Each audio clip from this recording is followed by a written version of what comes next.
Hola, hola, es un gusto estar nuevamente con ustedes en un nuevo video. En este capítulo de hoy, en este video de hoy, voy a hablarles sobre la ética como una rama filosófica. Voy a darles una pequeña introducción. Y antes que nada, que ustedes deben saber, pues la filosofía tiene muchas ramas, ¿no? Ramas como la estética, que se preocupa por, pues, la belleza, por la fealdad. En este caso, quise hacer un video especialmente en el estudio de la ética. Entonces, para empezar, hay que dar una breve definición sobre qué es la ética. La ética es una rama de la filosofía que se ocupa del estudio de la moral.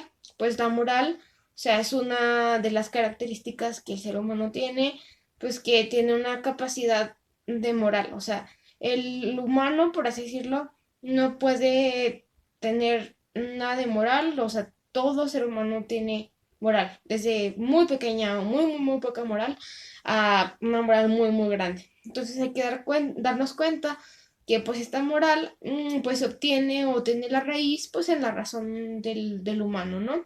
Que es la característica que sabemos que se supone que el humano tiene esa capacidad de razonamiento. Entonces, sigamos, el del estudio de la moral, de la conducta humana y los valores que evalúan nuestras acciones.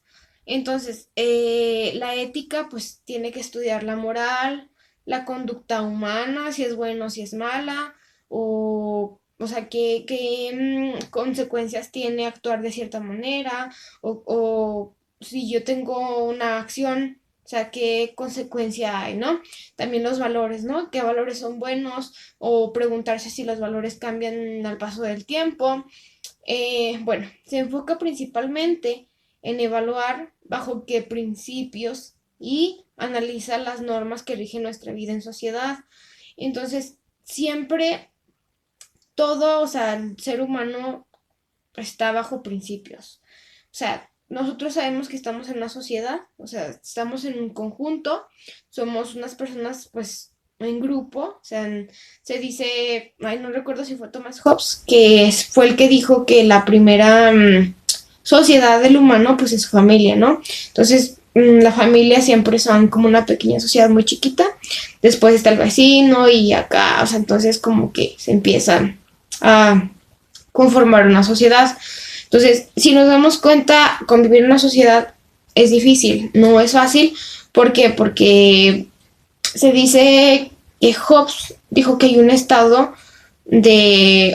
salvaje, no me acuerdo muy bien, no, tengo que checar muy bien eso, pero es como un estado salvaje que el ser humano tiene. No hay nada que regule su conducta en una sociedad, no hay una autoridad, no hay nadie que diga esto está bien, esto está mal. O sea, de que un ejemplo, si no existiera la moral o alguna sociedad o una institución que regulara pues la conducta, es como si pone un árbol en medio, ¿no? Y están dos familias aquí y pues todas necesitan de ese árbol. Entonces, ¿qué pasa? Pues empiezan a agarrar más de ese árbol esta familia que esta otra. Entonces empiezan como las discusiones, empiezan los malentendidos. Por eso se necesita una institución o una autoridad que se supone que se debe regular o más o menos como organizar esta sociedad. Debemos darnos cuenta que pues hay ya instituciones y personas que literalmente pues ya abusaron, ¿no? De ese poder que se les concedió para el bien de todas las personas, ¿no? Si bien sabemos, pues hay organizaciones pues en la sociedad, ¿no? Desde jerarquías, o sea, de que esta persona tiene que estar en esta. Imagínense que esta es como una pirámide, ¿no? Entonces esta persona tiene que estar aquí y que regular todas estas personas que están aquí. Entonces hay otro tipo, pues, de que no sean jerárquicas, ¿no? O sea, sino que todas estas personas que están aquí, o sea, en esta base tienen que regular sus propios intereses, regular sus propias acciones, ponerse de acuerdo, que no haya nada sobre estas personas. Pero, obviamente, eso es muy difícil y depende en qué país vivas, en qué ciudad vivas, pues va a ser un poco complicado. Por ahora, pues hay que darnos cuenta que existe también el anarquismo, que pues nos presenta como una forma que nosotros los seres humanos o que en la sociedad nos podemos autorregular nosotros mismos. Pues también están como diversos como grupos donde, por así decirlo, hay un acuerdo en común para poder subsistir entre todos, ¿no? Pero pues al fin y al cabo se dice que no se puede escapar de esa organización social. Siempre va a haber el Estado, ¿no? El Estado, aunque nosotros, no, aunque no se trate de algún Estado, digamos, de cierta política o de cierto partido, sino que no deja, el Estado no puede desaparecer, por así decirlo. Ese es el anarquismo, es lo que intenta como pues desaparecer el Estado, pero yo pienso que eso hay que dejarlo en otro video, el tema del anarquismo.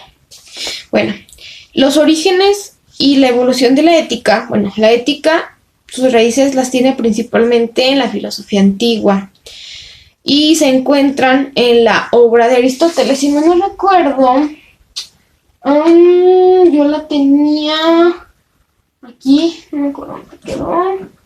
Si me puedo, si la tengo en la mano. Ah, sí, miren. Aquí está. Esta es la ética de Aristóteles. Y bueno, voy a darles un poco una pequeña reseña que viene pues atrás de este lado, ¿no? El filósofo griego Aristóteles de 384 a 322 a.C. está considerado como uno de los más grandes pensadores de todos los tiempos, discípulo y heredero de Platón. Pone junto con él los cimientos de la forma del pensamiento occidental. Su filosofía se compendia en el llamado Organón, junto con 6 grandes tratados de lógica, que participa el presente volumen de Ética, conocido también como Ética a Nicómaco. Este nombre se debe al propio nombre del hijo del autor, quien se encargó de publicar esta obra a su muerte. Aristóteles parte en ella de una crítica contra la idea platónica del bien en sí mismo, plantea la cuestión de la felicidad o eudaimonía como una actividad racional del alma y la define la voluntariedad e involuntariedad de la acción, además de analizar los diferentes conceptos que atañen a la moralidad individual para concluir en un estudio de la relación y problemática entre la virtud y el placer. Entonces, el libro primero está muy interesante porque nos dice la teoría del bien y de la felicidad, ¿no? Nos dice que el bien es el fin de todas las acciones del hombre. Entonces, el fin común de todas nuestras aspiraciones será el bien y el bien supremo. O sea, se conoce la ética aristotélica como la ética eudaimónica, que por medio de hacer el bien o por medio de actuar en bien puedes llegar a un estado de felicidad, que ese es el fin supremo o el bien supremo, ¿no? Hay algo que pues esta es la ética anicomaquea, ética aristotélica, que obviamente está súper relevante en el estudio de la ética. Entonces, se le conoce, vuelvo a repetirlo, igual apúntenlo porque esto es muy relevante, ética nicómaco o ética nicomaquea, ética aristotélica o ética aristotelista. Después fue una evolución por diversas corrientes, ideas o escuelas.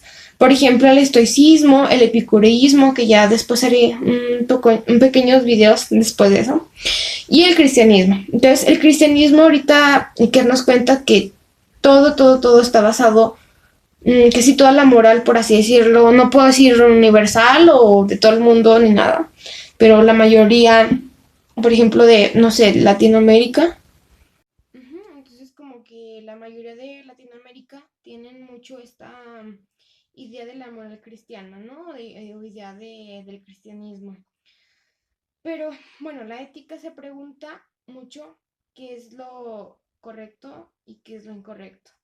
Y otra pregunta que se puede preguntar, ¿cuáles son los principios morales que deben guiar nuestras acciones?